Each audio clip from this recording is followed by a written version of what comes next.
오늘의 양식, 이 시간은 열왕기상 19장 9절부터 18절 말씀을 통해서 말씀을 잘 들으면 회복이 일어난다는 제목으로 말씀을 전하겠습니다. 큰 성공을 이룬 후 허탈과 영적 침체에 빠진 적이 있으십니까? 가장 최고의 높은 봉우리에 올랐다가 가장 깊은 골짜기에 떨어진 사람이 있습니다. 그 사람의 이름은 바로 엘리야입니다. 엘리야는 이스라엘 왕 중 가장 악했던 아하방 시대에 활동한 대언자입니다. 당시에는 온 이스라엘이 바알 신상과 작은 숲 신상을 섬겼던 아주 타락한 시기였습니다.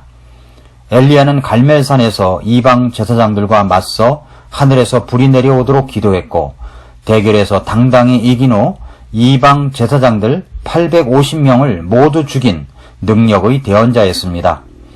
엘리야는 또한 기도의 사람이었습니다. 악한 왕이었던 아하방을 무서워하지 않는 담대한 하나님의 사람이었습니다. 한마디로 그는 시대적 영웅이었습니다. 그런데 본문에서 그는 전혀 다른 모습으로 나타납니다. 갈멜산의 기세당당한 모습은 온데간데 없어지고 좌절과 절망과 낙심으로 가득 차 있는 모습입니다. 우리는 본문의 말씀을 통해서 깨달아야 할 것이 몇 가지가 있습니다. 첫째, 영적 침체는, 우울증은 누구에게나 찾아올 수 있다는 것입니다. 그러니 혼자만 침체를 당하고 있다고 생각하지 말라는 말씀입니다. 엘리야는 영적 암흑기에 등불처럼 밝혀진 영적 거장이었습니다. 이스라엘 땅의 우상들을 제거하는 데 쓰임받은 하나님의 귀한 도구였습니다. 그런데 지금은 이세벨이 죽이겠다고 협박을 하니까 그는 죽기 살기로 도망을 칩니다.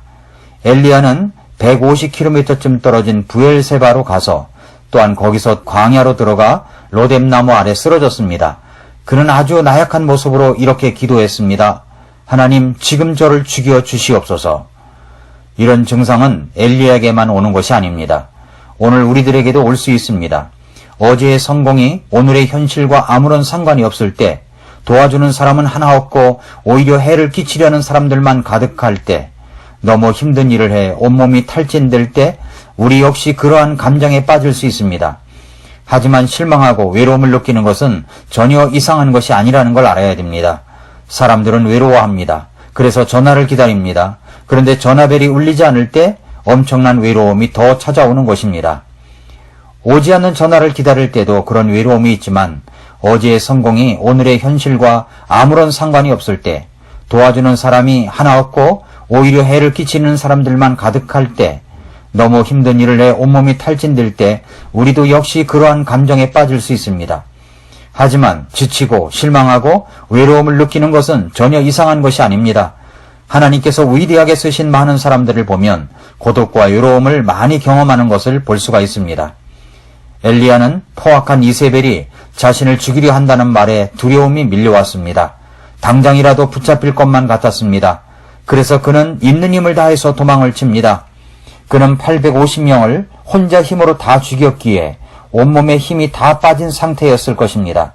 그런 몸을 이끌고 죽음의 공포를 피해 광야 로뎀나무 아래까지 왔으니 지칠 대로 지쳐 있었을 것입니다. 언제 영적 침체가 옵니까? 그것은 내가 어떤 일을 위대하게 마쳤는데 아무도 알아주는 사람은 없고 비난이 들려올 때입니다. 엘리야의 경험은 우리에게도 일어날 수 있음을 성경은 말씀하고 있습니다. 우리가 의롭게 살려고 하면, 어떤 영적인 주님의 일을 하려고 하면 가끔 이런 영적인 침체, 영적인 고독에 빠질 때가 있습니다. 극심한 위기, 우울증, 실패감, 급기야 죽고 싶은 심정이 들 때 우리는 어떻게 회복될 수가 있습니까? 어떻게 회복될 수가 있습니까? 첫째로 일단 잘 먹고 푹 쉬십시오. 어제 이 말씀을 여러분에게 드렸었습니다.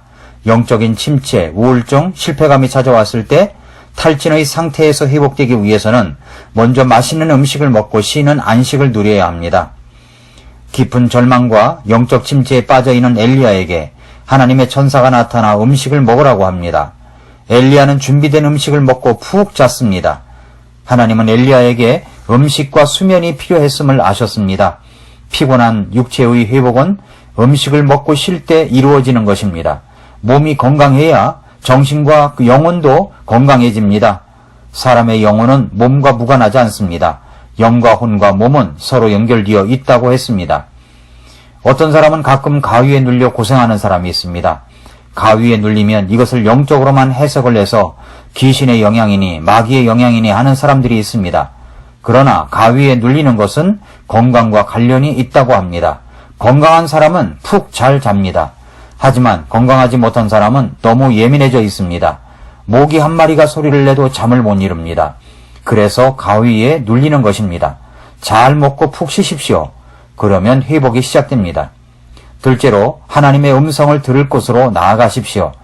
열왕기상 19장 8절 9절을 보면 그가 일어나 먹고 마시고 그 음식의 힘을 의지하여 밤낮으로 40일을 가서 하나님의 산 호렙에 이르니라. 그가 거기로 가서 굴에 이르러 거기 거하였더라. 보라, 주의 말씀이 그에게 임하고 그분께서 그에게 이르시되 엘리야야 네가 여기서 무엇을 하느냐 하매 라고 말씀했습니다. 엘리야는 로뎀나무 아래에서 죽여달라고 소리쳤습니다. 주님은 그에게 죽여달라는 기도를 들어준 것이 아닙니다. 오히려 먹을 것을 주고 쉬게 하셨습니다. 음식을 먹고 힘을 얻은 엘리야는 일어나서 40주 40야를 가서 호렙산에 이릅니다. 호렙산은 모세가 하나님을 만났던 장소입니다. 모세가 40주야를 하나님과 동행하다 십계명을 받은 장소입니다. 엘리야는 안식한 후 하나님의 산 호렙에 갔습니다. 하나님을 만나러 간 것입니다.